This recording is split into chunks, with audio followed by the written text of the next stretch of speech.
தாவேக அரசும் ஒரு தீய சக்தின்ற பேர் தான் வாங்க போகுது. இப்போ பண்ணுறதெல்லாம் ஒரு கண் துடைப்பு மாதிரி தான் நினைக்கிறோம். ஏன்னா புதுசாக வந்திருக்காங்க, அவங்களுக்கு என்ன ஸ்டாண்ட் எடுக்கிறதுன்னு தெரிஞ்சிருக்காது. இந்த ஆட்சி வந்து கண்டிப்பாக நிறைய நல்லது செய்வாங்கன்னு நினச்சா எடுத்தவொடனே 100 கோடி ரூபாய் அங்கே பதிவாயிருக்குன்ற செய்தி வந்திருக்கு. அதாங்க ஐயா, இதெல்லாமே போன திமுக ஆட்சியில் இவங்க திமுகவோட 2.0 வருஷன் மாதிரி தான் சில விஷயங்கள் இருக்காங்க சார். அவங்க எல்லாருமே இன்னும் ரசிகர்கள் தானே சார். இன்னும் யார் அமைச்சர் எம்எல்ஏ அந்த மாதிரி இன்னும் அந்த தோரணம் யாருக்கும் வரல. புஷியானந்த் தானே சொல்கிறாரு அதை.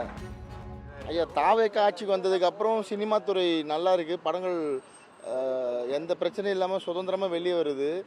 இதுக்கு முன்னாடி எப்படி இருக்குன்னா மாதத்துக்கு வந்து ஒரு குறைஞ்ச ஒரு 4 படம் ரெட் ஜெயிண்ட் ரிலீஸ் பண்ணுவாங்க. அப்போது தேட்டர் வந்து ஹோல்டுலேயே இருக்கும் பொசிஷன். இப்போ அந்த பொசிஷன் இல்லை, அது மாதிரி இருக்குது. அப்புறம் இதில் சின்ன படம் பெரிய படம்ன்றதெல்லாம் போன ஆட்சியில் பிரச்சனை இல்லை. போன ஆட்சியில் இந்த பிரச்சனை சித்தாந்த ரீதியாக அவங்களுக்கு சாதகமான படங்கள் வந்து அதுக்கு வேறு மாதிரியான ஒரு பாராட்டும், அதுக்கு வேறு மாதிரியான விமர்சனமும், அவங்களுக்கு எதிரான சித்தாந்தத்திலேருந்து ஒரு படம் வந்தால் அந்த மாதிரியான பிரச்சனை இருந்தது. இப்போ அது இல்லை, குறைஞ்சிருக்கு. இன்னும் போக போக தான் தெரியும். 2 மாதம் தான் ஆயிருக்கு. நிறைய வெற்றி படங்கள் வந்திருக்கு தாவேக ஆட்சி வந்ததுக்கப்புறம்.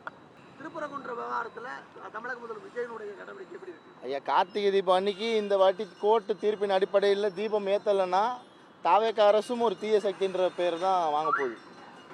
கோர்ட்டை மதிக்கணும், மக்களோட உணர்வுகளை மதிக்கணும். போன வருஷம் ஒரு தம்பி அதுக்காக தீக்குளித்து உயிரே விட்டுருக்காரு. அவரோட உணர்வுகளை எங்களை மாதிரி முருகனை கும்புற இந்துக்களோட உணர்வுகளையும் மதித்து இந்த வருஷம் தாவேகா கார்த்திகை தீபத்துக்கு நிச்சயமாக தீபம் ஏற்றுன்னு நம்புகிறோம். இப்போ பண்ணுறதெல்லாம் ஒரு கண் துடைப்பு மாதிரி தான் நினைக்கிறோம். ஏன்னா புதுசாக வந்திருக்காங்க, அவங்களுக்கு என்ன ஸ்டாண்ட் எடுக்கிறதுன்னு தெரிஞ்சிருக்காது. கார்த்திகை தீபம் அன்றைக்கி தீபம் ஏற்றலைன்னா நிச்சயமாக அவங்க ஒரு மிகப்பெரிய எதிர்ப்பு வந்து இந்து மக்கள் கிட்ட சந்திப்பாங்க. மதசார்பற்ற அரசுன்னு சொல்கிறாங்க. திராவிட கட்சிகளாக இருந்தாலும் சரி தான், தாவேகா வந்தாலும் தான். ஆனால் குறிப்பாக இந்து கோயில்களோட சொத்துக்கள் தான் பறிக்கப்படுகிறது, பழனி கோயில் உட்பட. இதுக்கு வந்து ஒரு இந்து பக்தர் இருக்கிற முறையில் நீங்கள் என்ன நடவடிக்கை? ஐயா, போன ஆட்சியில் வந்து நிறைய நமக்கு கோபம் இருந்தது இந்து நிலையத்துறை அமைச்சர் மேலே. அது நம்ம சொன்னால் சாட்சி இல்லாமல் ஆகிடும். நிறைய தங்கம் வந்து காணாமல் போயிருக்கு அப்படிலாம் கேள்விப்படுறோம். இந்த ஆட்சி வந்து கண்டிப்பாக நிறைய நல்லது செய்வாங்கன்னு நினச்சா எடுத்தவொடனே 100 கோடி ரூபாய் அங்கே பதிவாயிருக்குன்ற செய்தி வந்திருக்கு. அவரும் அமைச்சர் இமீடியட்டாக ரியாக்ட் பண்ணி தப்பை சரி பண்ணிக்கிறோன்னு சொல்லியிருக்காரு. ஆனால் அவர் பண்ண தப்பு வந்து இது போன ஆட்சியில் நடந்த பதிவோட ஆரம்பம் அங்கே தான் நடந்தது. முடிஞ்சது தான் இந்த ஆட்சியில் முடிஞ்சிருக்கு. தப்பு வந்து போன திமுக அரசுலேருந்து தான் ஆரம்பிச்சிருக்கு இந்த 100 கோடி ரூபா பதிவு. சீக்கிரமாக அந்த உண்மை வெளியே வரணும், மக்களுக்கு வந்து உண்மை தெரியணும். தாவேக அரசு இன்னும் ஸ்ட்ராங்காக இதில் பேசணும். விவசாயத்துக்கு தொடர்ந்து குரல் கொடுத்துருவீங்க. இப்போ குறிப்பாக வந்து நீங்கள் சினிமா துறையில இருக்கீங்க.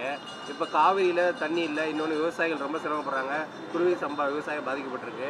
ஆனால் நீர்வளத்துறை அமைச்சர் அதுக்காக போய் கர்நாடகாவில் போய் இல்லை காவிரி மேலாண்மை வாரியத்தோட இது அமல்படுத்தாமல் முதல்வரோட திரைப்படத்தை திருவிழா மாதிரி கொண்டாடணும் அப்படின்னு அவர் அந்த அதாங்க ஐயா, இதெல்லாமே போன திமுக ஆட்சியில் இவங்க திமுகவோட 2.0 வருஷன் மாதிரி தான் சில விஷயங்கள் இருக்காங்க. பல விஷயங்கள் இப்போ முதலமைச்சர் ஆய்வு போனதெல்லாம் புதுசாக இருக்குது. அப்புறம் நேற்று அந்த விவசாயிகளுக்காக வெங்கட்ராமன் அமைச்சர் அவர் பேசுனதெல்லாம் புதுசாக இருக்குது. ஆனால் காவேரி விஷயத்தில் தமிழ்நாடு அரசு ரொம்ப ஸ்ட்ராங்காக இருக்கணும். அன்புமணி அண்ணன் வந்து அவ்வளோ பெரிய பிரச்சாரத்தை முன்னெடுத்து இன்றைக்கி இளைஞர்கள்கிட்ட காவேரி தண்ணியை பற்றி நிறைய விஷயங்கள் கொண்டு போய் சேர்த்துருக்காரு. நம்ம கர்நாடகாலேருந்து நமக்கு வர கழிவு நீரை தமிழ்நாடு அரசு ஒன்று சுத்தப்படுத்தி கொடுக்கணும்.